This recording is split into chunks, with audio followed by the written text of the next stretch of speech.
Ya, itulah risalah Rasulullah SAW sejak dia diangkat menjadi Rasul. Ya, diberikan wahyu yang pertama, Iqra di Gua Hira. Itulah sebenarnya umur risalah Rasulullah Shallallahu Alaihi Wasallam.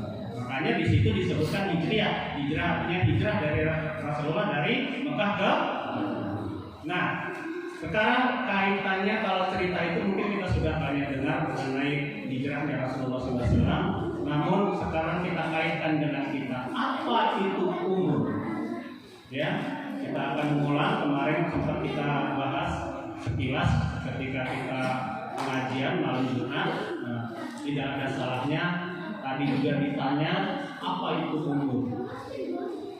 Umur itu berbeda dengan usia. Umur berbeda dengan usia.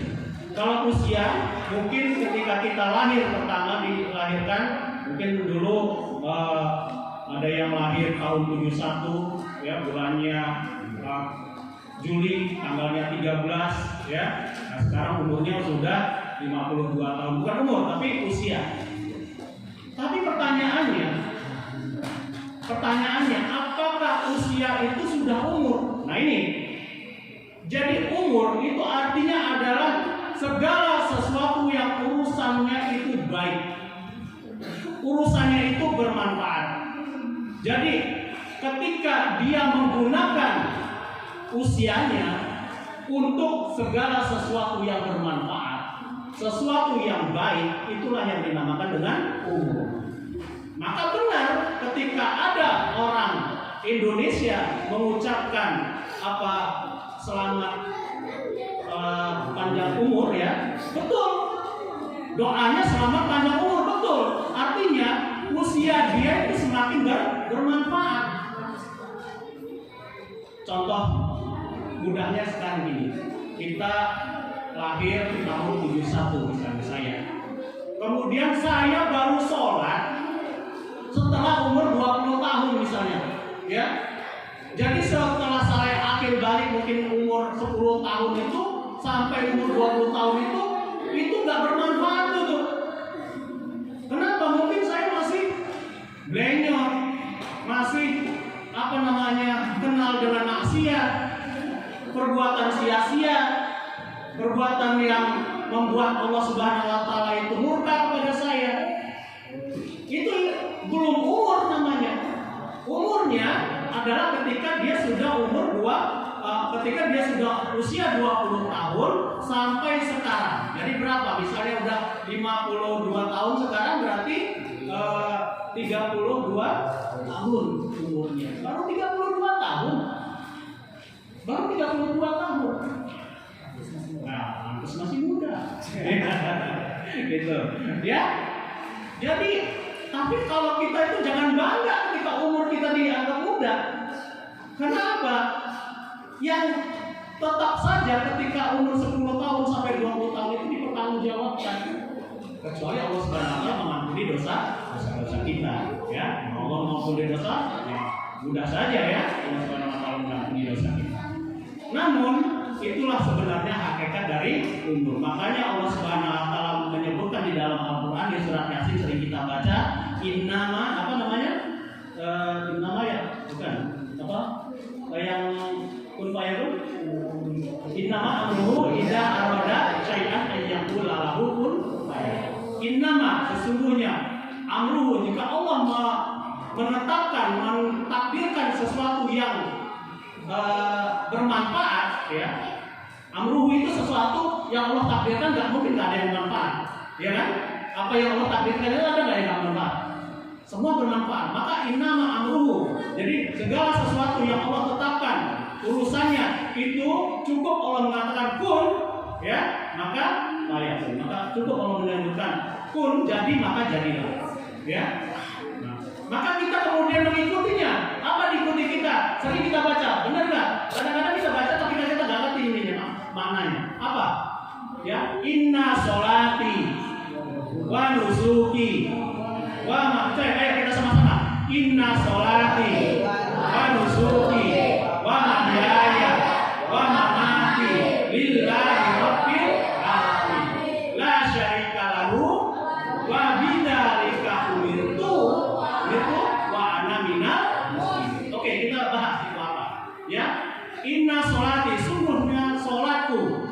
nusuki, pengorbananku atau apa ibadahku, ya.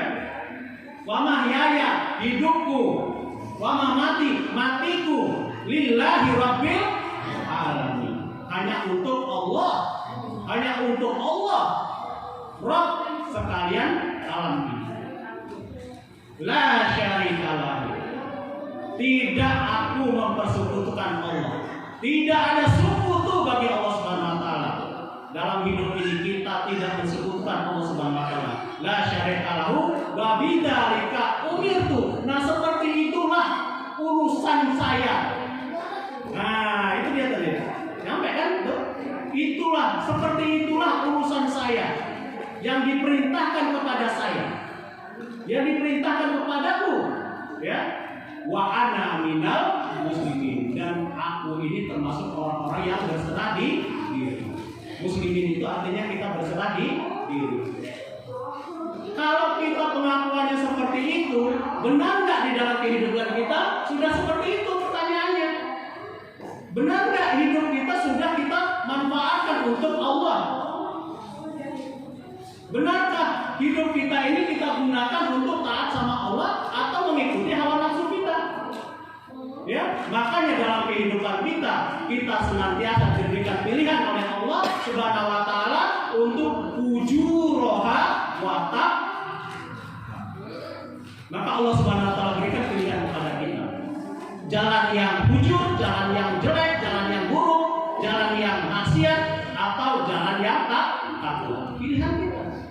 Tinggal kita bagaimana niat kita. Makanya segala sesuatu innamal a'malu binniyat. Segala sesuatu tergantung dengan niat. Itulah makna dari kita menggunakan diri kita ini, umur kita ini untuk Allah Subhanahu wa taala.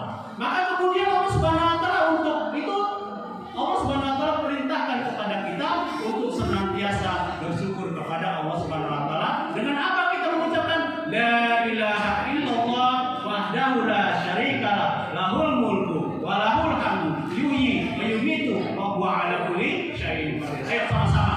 La ilaha illallah wahdahu la syarikalah lahul mulku wa lahul hamdu yuhyi wa yumiitu wa huwa ala kulli syai'in qadir. Apa maknanya? Allah Subhanahu wa taala mengajarkan kepada kita mentauhidkan Allah Subhanahu wa taala. La ilaha illallah. Tidak ada ilah, tidak ada Tuhan selain Allah. Ya, la ilaha illallah wahdahu la syarikalah. Dia Maha Esa dan tidak ada sekutu baginya. Wahdahu la syarikalah. Lahul mulku, dialah raja, rajanya raja-raja seluruh bumi dan langit. Raja di raja. Lahul mulku wa lahul hamdu, dan hanya kepadanya saja puji-pujian. Enggak boleh puji yang lain-lain. Enggak boleh puji presiden, enggak boleh puji artis, enggak boleh puji artis Korea, ya. Enggak boleh puji. Yang dipuji hanya Allah. Ya. Hanya Allah. Kalaupun kita memuji sesuatu, kita memuji hakikatnya, memuji Allah. Masya Allah. Maka disebut kalau kita melihat segala sesuatu yang indah atau yang baik, kita mengucapkan Masya Allah. Ya, Masya Allah itu artinya atas izin Allah dia seperti itu. Ya. Maka itu untuk diri kita sendiri. Kemudian Allah Subhanahu wa taala juga perintahkan kepada kita, wa'mur ahlaka bis shalah. Wa'mur ahlaka bis shalah. Ini juga masih kaitannya dengan umur tadi, ya. Perintahkan. Kalau dalam terjemahannya itu perintahkan keluargamu untuk mendirikan sholat. Tapi sebenarnya ulama mengatakan di ayat ini maknanya adalah manfaatkan keluargamu, manfaatkan anakmu, manfaatkan istrimu, manfaatkan keluargamu untuk mendirikan sholat, untuk bertauhid kepada Allah Subhanahu wa taala. Jangan manfaatkan nanti anak saya, ya, nanti kalau besar jadi dokter ya, nanti kalau besar jadi PNS ya, nanti kalau besar jadi tentara ya, nanti kalau besar jadi jadi pelawak ya, kalau besar jadi ranger.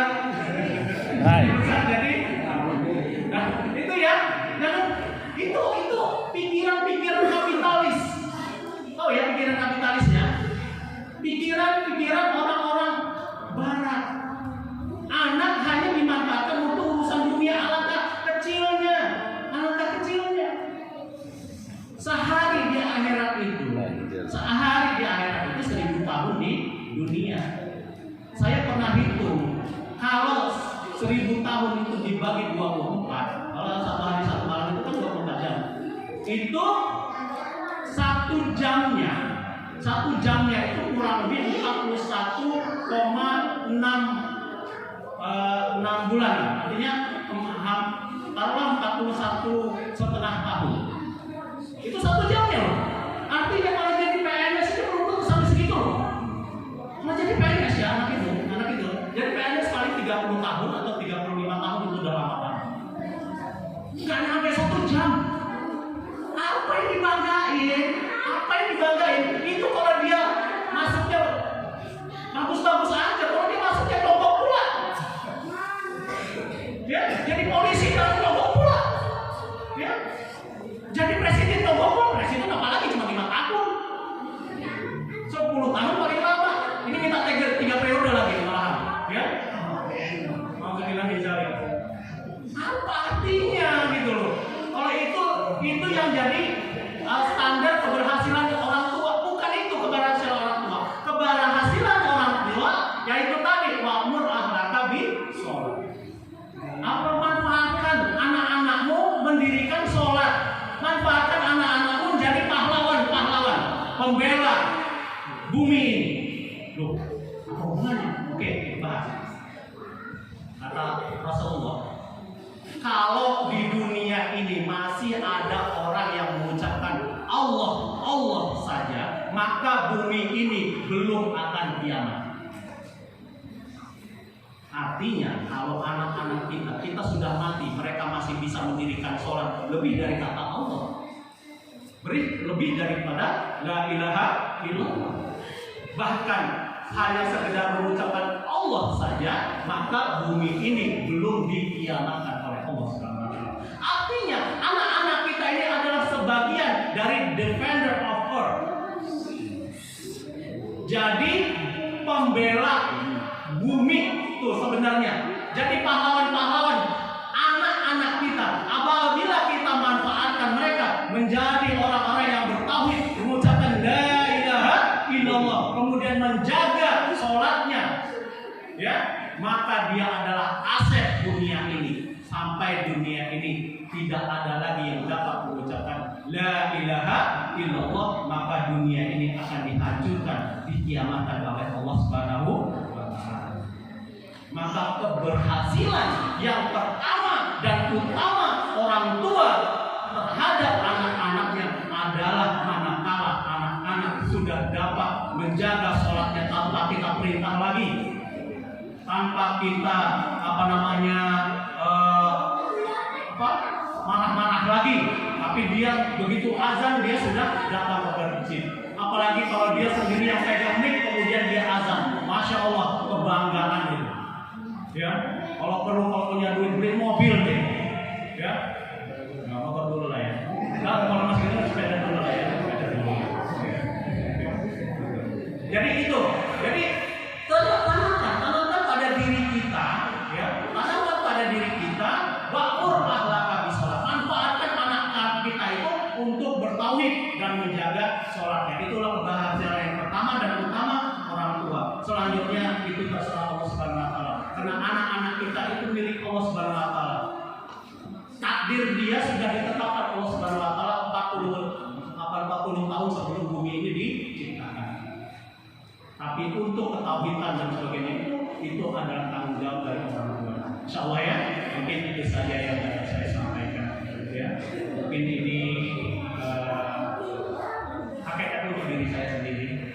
Tolong jika saya tidak pantas di dalam menyampaikan ini, mohon maaf ini bapak-bapak, tolong. Sebenarnya saya ini nggak punya apa-apa, ya. Saya diberi kesempatan seperti ini, ya saya terima kasih dan saya berpikir ya ini adalah satu takdir dari Allah Subhanahu wa Ta'ala dan memang kebetulan ya paling enak karena saya gratis kan ini. Jadi repot gitu kan. Jadi terima kasih ya intinya ya atas harganya, tapi nggak apa-apa lah. Itu saya juga maklum lah. Demikian.